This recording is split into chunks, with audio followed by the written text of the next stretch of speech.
There's a glitch in the matrix, there's a disturbance in the force, and it's really effing hard to describe to people. What injury feels the loneliest and strangest? A brain injury, a traumatic brain injury, or a TBI, or a concussion, however you want to say it, that's one of the loneliest feelings in the world. Recovering from one of those. If you're going through it right now, you are not alone and you're not crazy. Your brain has been traumatized and it's trying to heal. And if you know someone who's gone through a traumatic brain injury recently or even several months ago or years ago, this video hopefully will shed some light on what you can do to help the person that you care about. What is a traumatic brain injury? Oh my God, it's when trauma occurs. It's a head injury, happened from sports, a car accident, a blow to the head, a violent encounter, a fall. So many people suffer from them and so many go undiagnosed. It is really important to take care of our brains and to facilitate the healing. What happens to people who have head injuries, TBIs? Well, just some of the things that they go through: incredible anger, incredible depression, anxiety, loneliness, exhaustion. The worst thing you can do is say, why don't you just act like yourself? Why don't you just get back out there? Why aren't you acting like yourself? You're different, you're changed. Yeah, no duh. Yeah, we are. Our brain has been through trauma. It changes things. And if you are the one experiencing it and you're just trying to get back to your normal self, maybe take some advice from me. Let that for a while. My brain injury occurred over a year and a half ago. And I, about maybe 6 months ago, decided to quit saying, I can't wait to get back to my normal self. Instead, I'm having fun finding my new self. I don't know if that helps, but it helped me. How long does it take to recover from a brain injury? Well, Cupcake, it can take a while. It takes a while, longer than what you think. I thought a few weeks.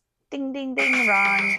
No, it takes longer than that, depending on the situation, depending on your age, depending on the type of injury. But the brain swelling and the pressure being relieved from the neuron, that can take a year, just that part. And then there are all those receptors, all those little currents and whatnot that have been disrupted or severed, and they're working hard to get back, to reconnect.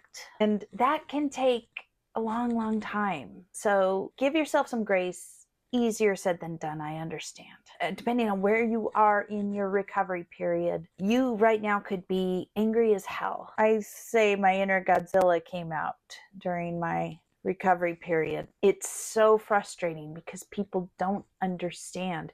And we don't always understand. It's so hard to describe. You might look normal, sound normal, appear normal, but something is different. Something's not right. There's a glitch in the matrix. There's a disturbance in the force, and it's really effing hard to describe to people. I know for me that I don't know where I am in space exactly. Like I'm a little off. Not to mention, there was some kind of trauma usually involved with your head injury, right? For me, it was a car accident. And that right there causes tons of anxiety and whatnot when I'm out on the streets. And I don't mean out on the streets like whatever. Another fun fact about TBIs is they can bring up old trauma or recent trauma, but other trauma can be triggered by the brain injury. So, sweetheart, if you're going through it, you're going through it. And kudos to you for being here, looking for some support, looking for some answers. I don't want anybody in your life to minimize it, but here's the deal. It's really hard for other people to understand what you're going through. So you're probably getting, depending on your situation, some what feels like criticism, lack of support, lack of understanding. You also may feel like you're crazy. Like, why am I not just getting back to my normal self? Why am I not just living life the way I was before the injury? Let all that go. It takes time. And you might not get back to that. And guess what? Maybe you're not supposed to. Maybe there's something better for you on the other side. That's the way I'd like to look at it. What can you do if your friend or loved one has experienced a TBI? You can offer to go to the store for them. You can offer to bring them food. You can offer to have dark glasses ready when you're taking them to their doctor's appointment in case the light is too bright.